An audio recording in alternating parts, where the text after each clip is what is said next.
Hey guys, what's up? We're here at Token 2049. Super excited to be speaking with my next guest and long-term friend. We've known each other for years at this point. The CEO and founder of Three Dots.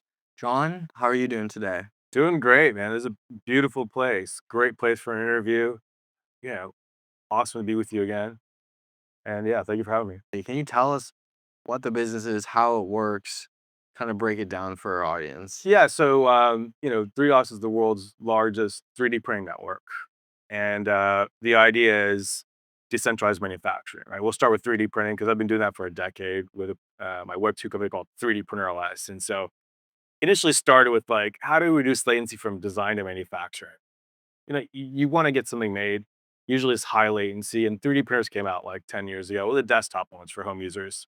They weren't so great, but we had a lot of universities like Duke, Purdue, Caltech, and there's all these students, and they want to connect to these machines, and they used to walk up to them like cappuccino machines, right?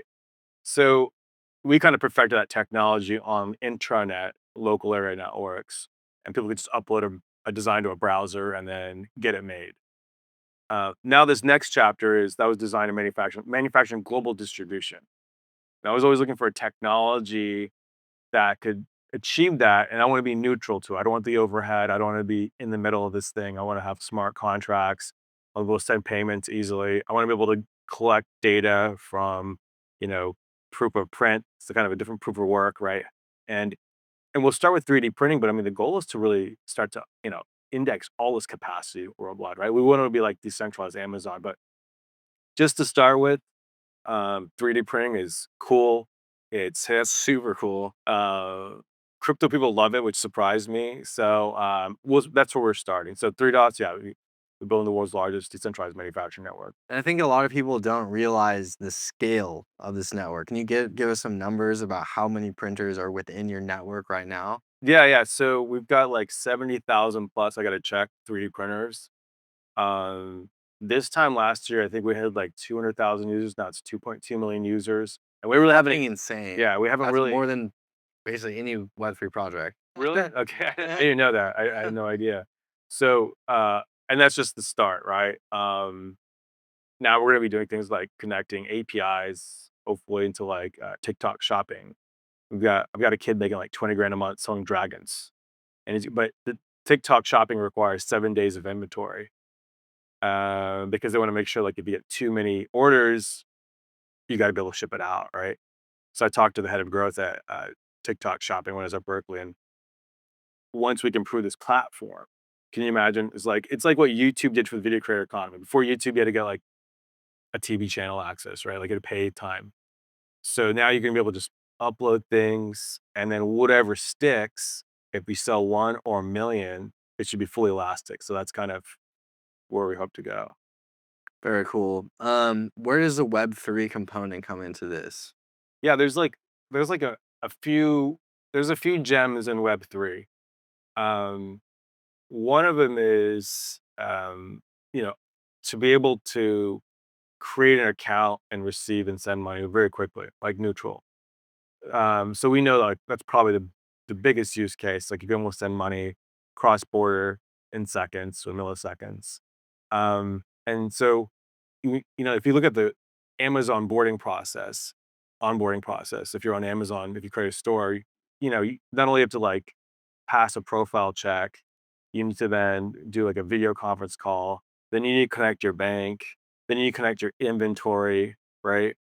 Then you need to have like some uh, credibilities, right? So when I looked at like blockchain, like there's like these really interesting components, like being able to send payments, the NFT aspects. So you've got like royalties for that part, um, and like a company like Kawasaki is very interested in that. Well, BMW, like the fact that you own that IP, now everything can be copied, but you can prove provenance. So if I bought that Kawasaki part, we had one example in Africa where this Norwegian cruise lines had a ship that was ordered there and they needed a part.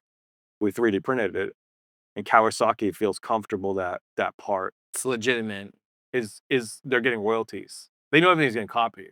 And this guy knows, yeah, it's legitimate, right? So like everybody actually wants to buy from the creator, and now you can track it. And you can track it in real time. Literally, the smart contract accepts the order. You're watching this go to the printer. The printer is validating the data. You know it's authentic, right?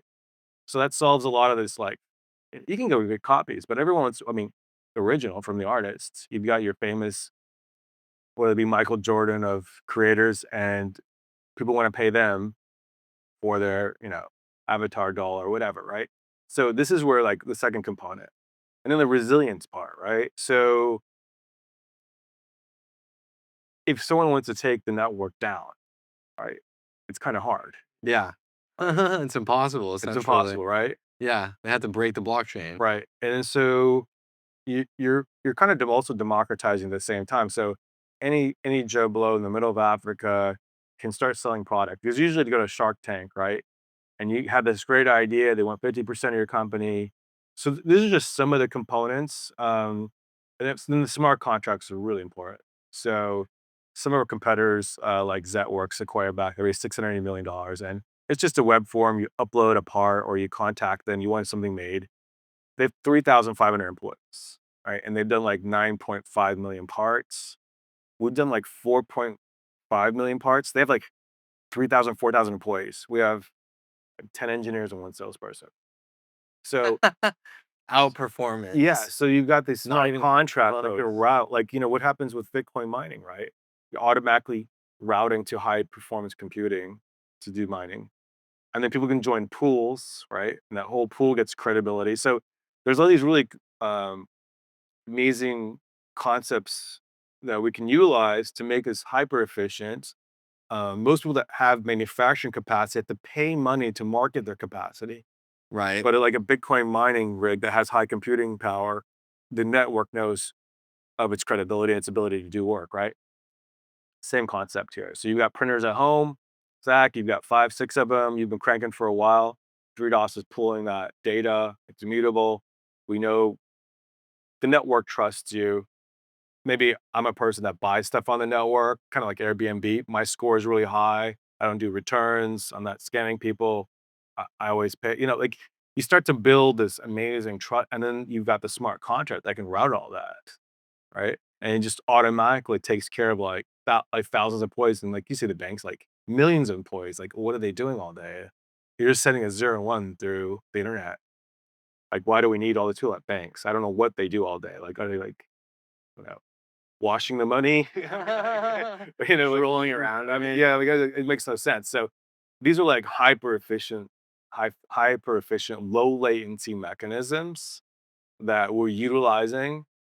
Out of all the stuff in blockchain, those are those key concepts. And there's some cherries on top, like the NFTs and so forth. But that's why it's the most ideal solution for us. So, what have the last 2 years look like? Break it down for me. What's been going on with you? Oh, I mean, a lot of work. Yeah, So good.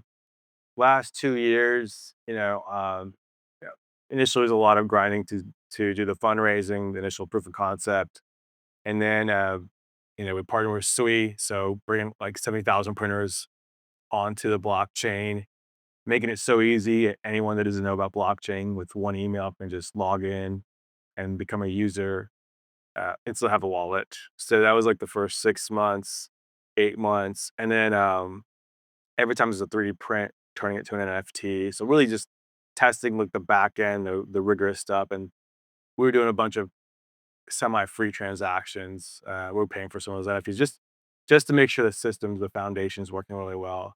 So we got the really hard work done. And then what we're launching on October 2nd at SweetFest is our marketplace. And that's Tomorrow. yeah, tomorrow. So that's gonna be big because now it's not just about connecting 3D printers to blockchain. It's about anyone can upload a design and have it made anywhere in the world. And there's something else we've done is we've created a AI tool that allows you to just scan your face, take a picture, and you can basically create an avatar that's 3D printable. And we use a few different AI engines to do that. And so that's going to make it easy for anyone to make merchandise and sell it globally. And yeah, it's an interesting road on how even payments will work because with trade wars, right? Like we just can send things anywhere in the world. So that's an interesting disruptive part that we have to kind of think about. I don't think the tax laws even have figured that out, right? Good Share for flow. you. So using those ethos of like blockchain, neutral to geopolitical geographic boundaries. So yeah, very excited, but still a lot of work to be done. Now the marketplace will be launched, loading it up full of cool stuff. Um, there's a lot of people that want to do meme coin merchandise, and merchandising. It's a big market by itself. But we want to do all kinds of stuff like we've got clients on the Web 2 side like BMW, and they're 3D printing. And at some point, it's not just to be in their office for prototyping. They want to bring this inventory on chain and be able to distribute it worldwide. So we've got all these like Web 2 clients that we're priming over the next few years to make that zero inventory jump um, onto our network. And why did you guys decide to go with Sui? Really, I'll just start to say this: the team, number one. Um, when you have a really big vision, it's about people, right? You're going to need to build technology that you haven't built before. Ultimately, we're looking at being neutral to all these different highways, but you got to start somewhere. So the team, Evan, the CEO's, he's amazing. I didn't know he actually wanted to invest in my company like from 10 years ago, and so yeah, the team that they built, really, really good people.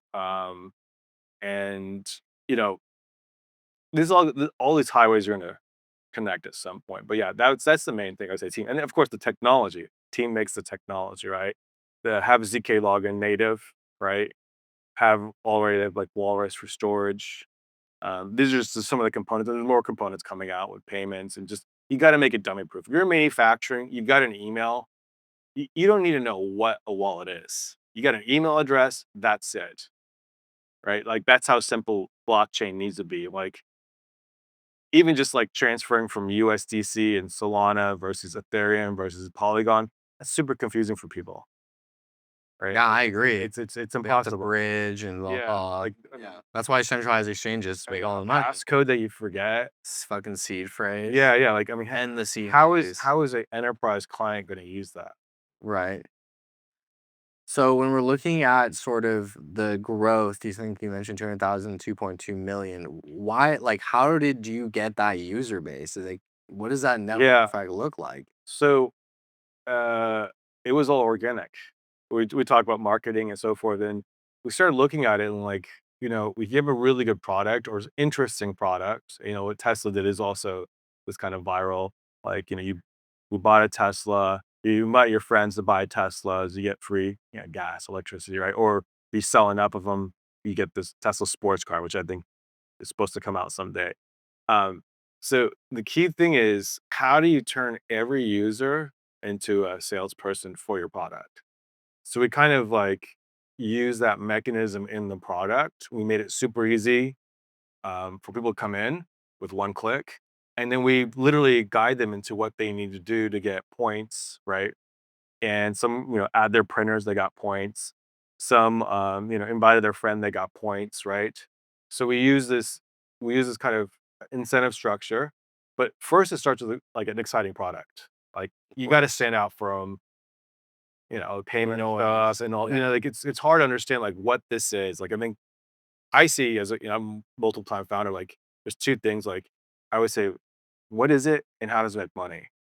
Right. And if you can't understand that within a few seconds of a product, and so people understand that, like, oh, I've got a 3D printer capacity. I can make money selling my excess capacity. Oh, I got an idea to 3D print. I want to sell it around the world. They get that. Or, okay, and we've got different programs now. Like, we're going to have it so that people can become affiliates of the products and get real money, not just points. A lot of people are saying, hey, we're just going to airdrop points and this and this.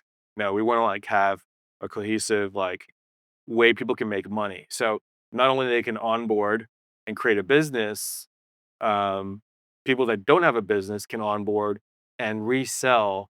They're making, people have different skills. Some people are really good at marketing, some people are good at affiliate marketing, some people are making products, some people are good at manufacturing. So we've created a mechanism where, and Amazon doesn't have that. When you go to Amazon.com, they don't tell you like how to make a product, where to manufacture it, right? You're still on your own. So we're trying to make this like one nest where it has all these tools so that anyone could try to start a business, whether it's just toy or it's a new like faucet connector that innovative. So, um, but yeah, it starts with a product. Like I think that's the thing people got interested in. And 3D print community is pretty big And growing. and growing. It Yeah, sounds like. What is the number one product that people are making? believe it or not, it's these.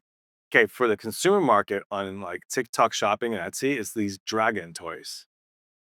They blew up. They're like these dragon toys, and you can't injection mold that because it has like the vertebrae, like it moves around, like um, and so you can only 3D print that because in injection molding it would come out like a solid product, Rigid, yeah. rigid. Yeah, so that's one thing I've seen. But then there's people selling like Black and Decker attachments. Some guys are car detailing. They put these little attachments for the blower motors, door stops. I mean, measuring cups, like all kinds of stuff, and then toys. And that's the thing, like the leading indicator I see is the kids, 8-year-old kids. Like for Christmas, they're like, "What do you want for Christmas?" It's, "I want a 3D printer." It's like the So gift then that they can make anything. the gift that keeps on giving, right? And the parents love it because it's like it's more advanced than Legos. Like when I was for me, like Legos was awesome because it gave you some, I love Legos too. yeah, but you can print your Legos. Oh shit. Right? So you can print the Legos, but you can also modify the Legos, right? And now what's happening, which is pretty amazing, is the barrier of entry for design software is coming down with AI. So we're going to show up a little piece of that where it can scan you to create a bobblehead, and you can then, with one click, go to a marketplace and start selling it.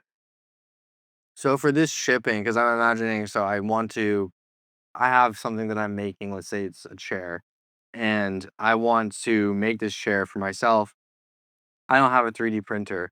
Does the person have to ship it to me, or is there a world in which I can like find one the closest to me and like just go pick it up? Like, is it basically turning people into shops, or do they still have to manage the like shipping and the logistics No, of no. that? So let's give you an example. Like you were a designer, you make a chair. Okay, so you make a chair. If it's a large, like one we're sitting on, okay, there's less of those printers, but they're available, like larger scale printers. So we basically look at what is in closest proximity to you, right? All right. So then you get that chair made, delivered. Maybe you're like, I want to make a few more tweaks. So you're going through the prototyping phase. Now you're like, dude, this chair is awesome. My friends come in, it's comfortable, they love it. I think other people may love it, right? That's usually what happens. You start solving a problem for yourself, you make something for yourself, and then other people want it. Then you literally click a button, and as soon as someone buys it, whatever continent, whatever city they're on, within the closest proximity with that printer that you've decided on that can make that, we find those printers and it gets manufactured. And we know capacity, we know the lead times and so forth. So that's how it works. If it's a smaller object, those printers are everywhere. Like everyone's got a desktop printer at home sitting on idle. Like people buy these machines and they just sit on idle. And then, of course, they want to sell their capacity as well. So How much unused capacity do you think there is? oof, there's a lot, man. This Yeah, this is a this is a $1 trillion problem, not just 3D printing. yeah. There's guys that buy these CNCs, $200,000 of machines in China, in the US. There's a TV show called CNC Titans, and there's one story with a guy, like he had a huge contract, space contract, right? And they cut him, and he bought all this equipment, and he's sitting idle. So the classic way is he's got to go to Google Ads, $10 a click, you're burning, burning, burning. You gotta go to trade shows. You gotta start calling. Nobody knows what, so these machines can be an idle like 70% of the time even. Sometimes worse. Sometimes better, right? So like And 70% of well, it's the its time, idle. just everyone's machine is just not working on average. Sometimes you get too many orders. Now you gotta Yeah. pawn it off to your neighbor, right? Someone else you know. So like this capacity management is a real challenge for a lot of companies. And I had like Rivian and Lucid come up to us in Silicon Valley. And they're like, this is a problem for us. Like, we lose a supplier, we can't find another supplier to onboard them, right? They got to check them out. Do they have capacity? Imagine if that's all in blockchain. Like, you know it in milliseconds. Like a Bitcoin mining rig, you know exactly the capacity, the performance. You got everything within seconds. What do you think is the biggest barrier to getting the 70% working? Having them just print Well, I 24/7. that's what we're trying to solve, Yeah, do right? you think it's possible? Of course it's possible. Yeah, of course it's possible. Um, running at 100% may not be achievable ever because like there's some machines that need to be taken offline, maintained, and so forth. But this is a constant challenge for some companies, right? And the knee jerk reaction is always got to go to China, right? When there could be capacity right next to you, and that guy could probably make it for cheaper or the same price. Especially with tariffs like we talked about. Exactly, and that's even makes it worse. But he probably do it at the same price, but he's spending 50% of all the money he makes on marketing probably. But if the machine was just plugged in the network or 3D printers, I know exactly the model number, I know exactly the capacity. Here you go. Here's some orders for you. It's fascinating. Yeah. Um, where do you want your company to be in 5 years? Oof, we got Are some. you guys launching a token? So we, so this is kind of our view, and we've talked to like some top Silicon Valley guys. Is I've talked to a lot of startups too that launched a token too early. The question with a token is where does the money come from?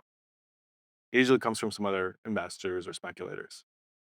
Where we want to be is we want to have the right metrics in place first. So went from like 2,000 Twitter followers to 200,000. I think it's almost 300,000, 270,000.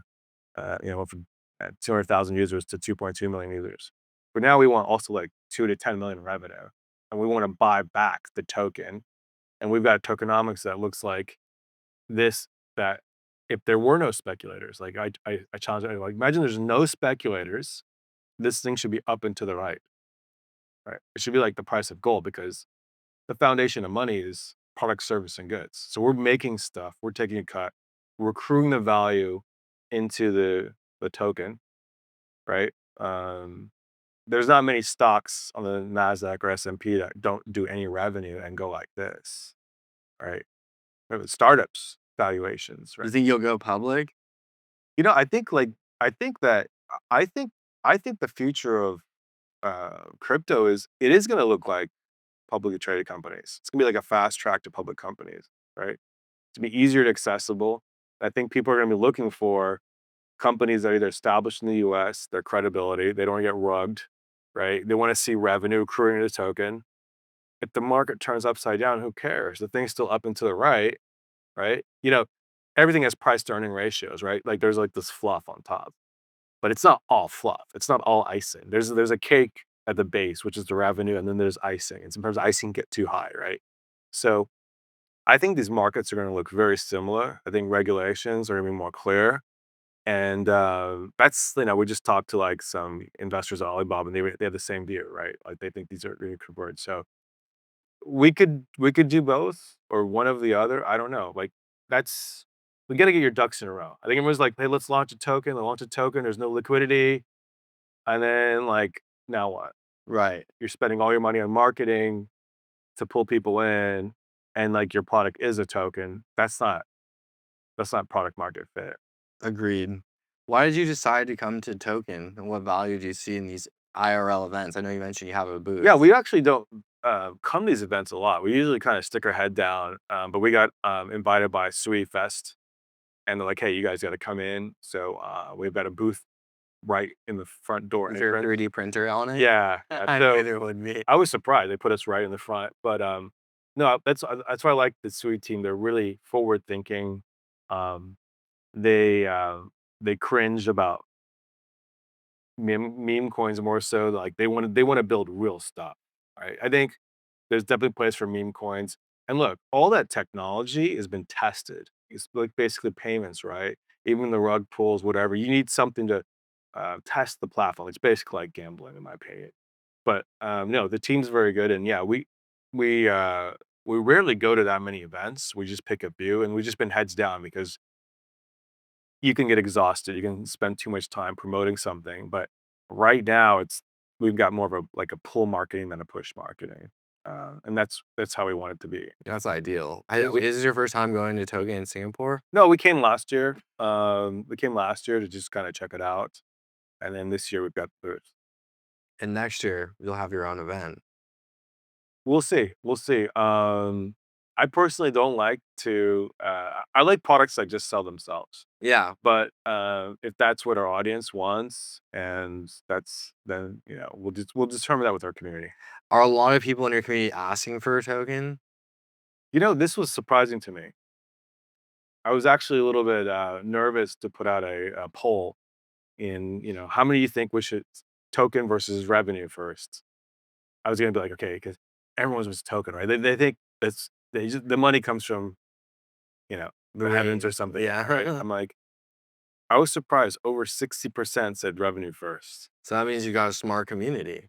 Yeah, which is surprising, which is rare. I thought it was gonna be like 5% revenue. Where's the token? And actually, a lot of my investors, to be honest, were saying, "Where's the token?" And now they've switched gears because they probably launched a bunch of tokens at startups. I've talked to some top deep in projects, right, Silicon Valley, and Like what? Which ones? GeoNet, HiveMapper, Demo, and I think GeoNet, he gave me some really good advice. Like, if you launch a token and you're kind of stuck, right?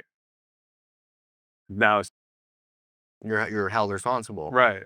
And then no what? matter what the You product does. you it's kind of the ducks need to mirror row. So I was like, "All right, let's reverse engineer what a super successful project is.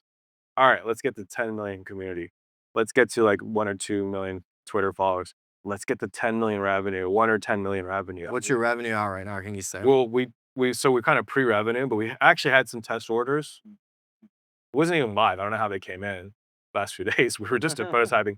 But the marketplace is revenue. Up till now, it's just been like free transactions, making sure like the foundation. Tomorrow's a big day. Yeah. So and tomorrow won't be it'll be a soft launch. It'll be a link that we provide only in our booth for you to create like your bobblehead. And then the marketplace is in some ways it's easier because marketplaces are proven. In some ways, it's also hard because now you need to start bringing in great designs and great designers, and we have to see like what is it, the bobbleheads or is it the vacuum cleaner attachments? Like what's going to take off? But we're gonna have to observe and measure, refine, repeat. What do you think it's gonna look like? Oh man, I've seen some interesting things. Um, let's talk about that next time. But I've seen some interesting uploads. Let's say. And so I don't know. I really don't know. It's gonna be gaming, right? Gaming avatars. People are interested in that.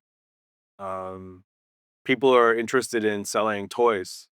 We got approached by people on OnlyFans that want to like sell merchandise. Because here's what the reality of it is. You know, the reason TikTok shopping came out is because of first TikTok.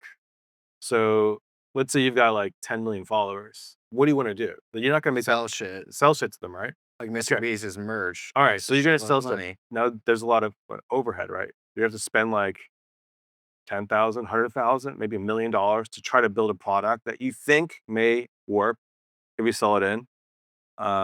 We had a discussion with like Barstool, Barstool. They sell a lot of merch. Cool. They do hundreds of millions of dollars on t-shirts, hats, right? There's no 3D printed merch yet there. Right. So that's how I track it is somebody with a lot of eyeballs wants to bring the barrier of entry as close to zero. Even them, they don't want to spend money. And the But way why would you if you don't yeah, have to? right. And so what do? We basically allow you to give away merch, sell merch, and there's different like it's so configurable. Like within like minutes, you could create merch with our platform, and you could just give it away like a QR code at your booth. So now you're not physically bringing merch, and you could be like print it on your own printer for free, print on your friend's printer for free, or you can pay on the Three Dots Network and get it made. Right. So let's say you're not trying to make money, you're just trying to because usually merch that you give away in these trade shows costs you money, Of right? course it does. Then there's merch that you have like a store that you make money on, right? So if there's anyone that wants to like try the platform, they can start with that part, Like right? just get it at cost. Zero.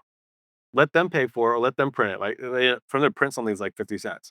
Then you can get that data and see like, all right, man, that little red bird figure was like hot.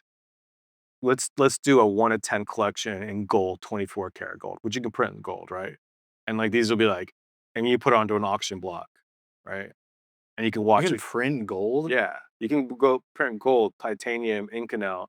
You look at the new Apple Watch, the titanium one. It's 3D printed, Oh and then wow. the new the new iPhone Air that so slim, that adapter, it's also 3D printed. So that's another thing too. 3D printing was all prototyping. Now 20% is going to production, and that's going to expand. What do you think this is going to have an impact on the creator economy? I think it's going to make it a lot easier for them. Yeah, Like, just like you're a creator, you want to sell merch. What do you do? Like, okay, you can go like printify, make a hat or something, but you want to make something really unique. There's a huge cost to it. And how do you know like where it's going to sell I could just spend a lot and get nothing back. and which region of the world? And how do you get direct access to the whole region of the world? So like we disrupt everything. Warehousing costs gone. International continental shipping costs are gone. Right? We can print locally. Even No more tariffs just for get it on the continent, yeah, right? and easy. Is it the red one or the blue one or the green one that's going to sell? How do you know? Just let it work itself out. Where are you seeing the most adoption for 3D printers? So there's two like different spectrums. So on the really high end stuff, like think about computers before the PC. There was like these Cray computers. So think of like these really high end 3D printers. Now those are being adopted in aerospace. The Bugatti Veyron. You see like the calipers, the Porsche GT2 RS pistons are 3D printed. Like low production, but like really high value, right? Like where you're trying to shave weight off stuff. 3D printing military drones, right? In Ukraine, where they're just using tons of desktop printers and just cranking out drones. And then like they've got like a HQ command in the US that's maybe sending designs and they're like, hey, this didn't fly too well, you know, iterating on the like so there's like really high end stuff. Then there's like the consumer market. Like these 3D printers are like $400, $300 now. And they're having a blast, right? So you're starting to see like the desktops of consumers also being used to make drones, right? And then you get the really high end stuff that's like what Apple and Bugatti are using as well. So the spectrum is pretty wide, but what we're trying to target is the more desktop focused because there's just I don't know the numbers, but there's just millions of these things made a year, right? And then the prices come down. So you got the price coming down, you got the quality going up. And some of these $600 printers now are doing what a $200,000 printer did like 15 years ago. Yeah, and I think that's just gonna increase as all in technology does. It's just gonna Yeah. get more Commodity, affordable, faster, more better, cheaper. accessible. Awesome. Well, is there anything else you want to cover in this interview that I didn't ask you that I should have? Yeah, I think very excited to see uh blockchain maturing, right? Thank God. It was it like I said, it was mostly for gambling, but that actually helped prove technology and transfer of funds, which I think it's like a kind of number one to get this conquer. But now with some of these deep in projects, you're seeing like real utility, right? If you can aggregate idle capacity, you can get people to do things what larger companies charge trillions of dollars to do. I think that's pretty amazing in terms of democratizing, um, yeah, manufacturing in our case, but other technologies as well. No, I agree. I mean, we finally matured. I think that's the takeaway. I mean, there's still a long Just way the to beginning. go. I think we're just coming out of puberty, like barely.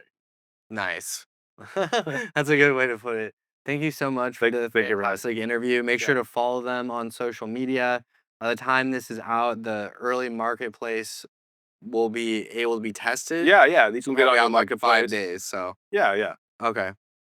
So you'll be able to test it out yourself. They're going to be giving out the link at the booth.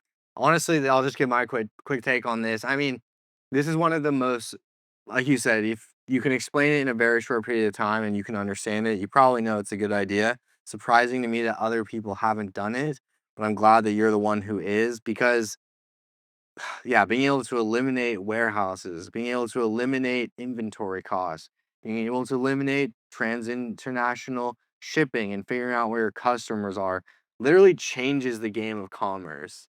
Yeah. Literally changes the world Yeah. in real time. Yeah.